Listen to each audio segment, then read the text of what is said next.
একটা সমাজ পরিবর্তন করার জন্য হাজার যুবকের দরকার হয় না। একটা সমাজ পরিবর্তন করার জন্য একজন নিষ্ঠাবান, একজন ইমানদার, সৎ, নেককার, উদ্যমী, সাহসী, শাহাদতের তামান্না নিয়ে সামনে আগাতে পারবে এইরকম একজন যুবকের দরকার। আমাদের যুব সমাজকে নিয়ে আমাকে কিছু কথা বলতে বলা হয়েছে। আমি এই যুব সমাজের কথা বলার পূর্বে মহান আল্লাহ তাআলা যুব সমাজের উদ্দেশ্যে আসলে কি বলেছেন এবং ইসলামের ইতিহাসে যুব সমাজের কি ভূমিকা আছে আমি একটু আলোচনা করার চেষ্টা করব। মহান আল্লাহ তাআলা কোরআনের মধ্যে নবীগণের নাম নিয়েছেন। মহান আল্লাহ তাআলা কোরআনের মধ্যে মারিয়াম আলাইহিস সালামের নাম নিয়েছেন। মহান আল্লাহ তাআলা কোরআনের মধ্যে একদল যুবকেরও নাম নিয়েছেন। মহান আল্লাহ তাআলা কোরআনের মধ্যে একদল যুবকেরও নাম নিয়েছেন, যাদের কথা মহান আল্লাহ তাআলা সূরা কাহাফের মধ্যে বলছেন। আপনারা সবাই জানেন গুহাবাসীর কথা, যারা গুহায় আশ্রয় নিয়েছিল 7 জন যুবক।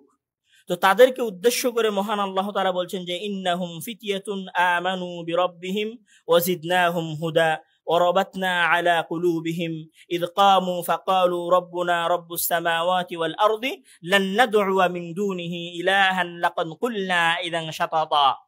মানে পুরো একটা দেশ, পুরো একটা সমাজ, পুরো একটা রাষ্ট্র তাদের বিরুদ্ধে। তারা শুধুমাত্র 7 জন যুবক দিনের উপরে টিকে আছে।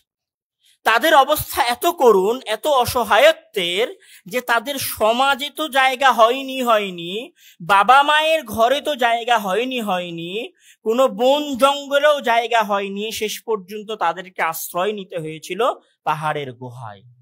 তারপরেও তারা মহান আল্লাহ তাআলার দিন, সঠিক দিন থেকে, সঠিক ধর্ম থেকে, মহান আল্লাহ তাআলার আদেশ থেকে বিন্দু পরিমাণ পদস্খলিত হয়নি। এবং তাদের ফজিলত এত বেশি, এত গুরুত্বপূর্ণ যে মহান আল্লাহ তাআলা তাদের কথা পবিত্র কোরআনের মধ্যে উল্লেখ করেছেন ইন্নাহুম ফিতিয়াতুন, তারা হচ্ছে একদল যুবক, আমানু বিরাব্বিহিম, যারা তাদের প্রতিপালকের উপর ঈমান এনেছিল।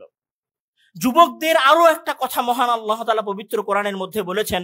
আপনারা সূরা বুরুজের নাম শুনেছেন। সূরা বুরুজের মধ্যে মহান আল্লাহ তাআলা একজন যুবকের কথা বলেছেন যে একজন যুবক, একাই একজন যুবক পুরো একটা সমাজের মানুষকে 1 সেকেন্ডে ইসলাম ধর্ম গ্রহণ করিয়েছিল।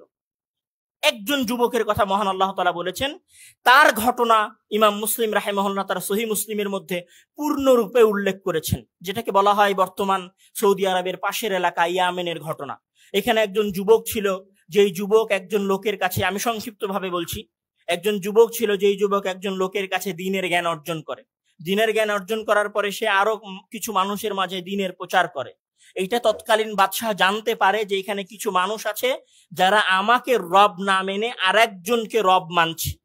তখন ওই যুবককে বাদশাহ ডেকে পাঠায় এবং ওই যুবককে হত্যা করার জন্য বাদশাহ নির্দেশ দেয় যে এই যুবককে তোমরা হত্যা করো। তখন তারা তাকে পাহাড়ের উপরে নিয়ে যায়। পাহাড়ের উপরে নিয়ে গিয়ে তাকে ফেলে দেওয়ার চেষ্টা করে, কিন্তু পাহাড় ঝাঁকুনি দিয়ে তাদেরকে ফেলে দেয়। যুবক নিরাপদে বাদশার কাছে ফিরে আসে। বাদশাহ আবার ওই যুবককে হত্যা করার জন্য পাঠায় যে যাও, একে নিয়ে যাও, নদীতে ডুবিয়ে মারো।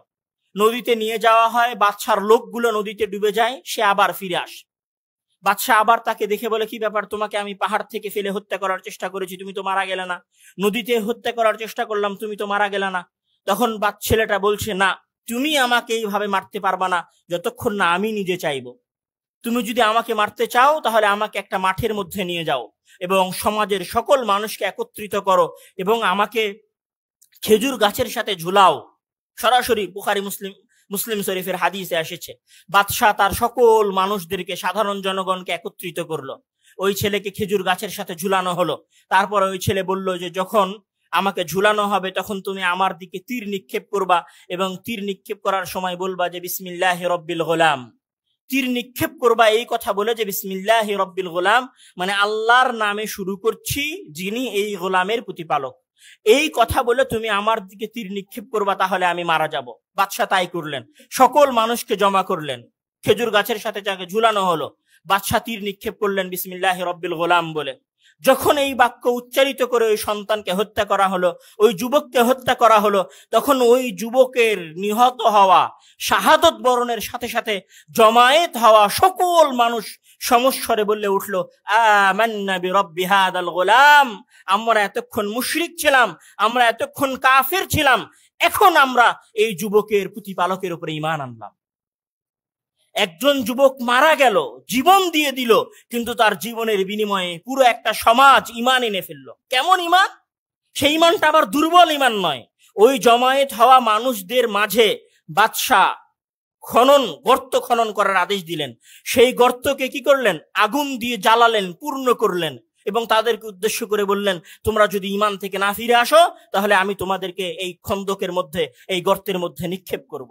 কি সেকেন্ডের মধ্যে ওই হত্যার দৃশ্য দেখে কি এমন শক্ত ঈমান ওই লোকগুলোর মধ্যে তৈরি হলো যে তাদের সবাইকে এক এক করে আগুনের মধ্যে নিক্ষেপ করা হলো, কিন্তু কেউ আগুনের ভয়ে তাদের ঈমান থেকে ফিরে গেল না। এটা কার কারণে ছিল? ওই যুবকের কারণে। কুতিলা আসহাবুল উখদুদ আন-নারি যাতিল ওয়াকুদ ইয হুম আলাইহা কুউদ ওয়া হুম আলা মা ইয়াফআলুনা বিল মুমিনিনা শুহুদ। কত মহান এবং কত উৎসাহদায়ক ঘটনা যে মহান আল্লাহ তাআলা পবিত্র কোরআনের মধ্যে ওই যুবকের কথা উল্লেখ করেছেন। একটা সমাজ পরিবর্তন করার জন্য হাজার যুবকের দরকার হয় না। একটা সমাজ পরিবর্তন করার জন্য একজন নিষ্ঠাবান, একজন ঈমানদার, সৎ, নেককার, উদ্যমী, সাহসী, শাহাদতের তামান্না নিয়ে সামনে আগাতে পারবে এইরকম একজন যুবকের দরকার।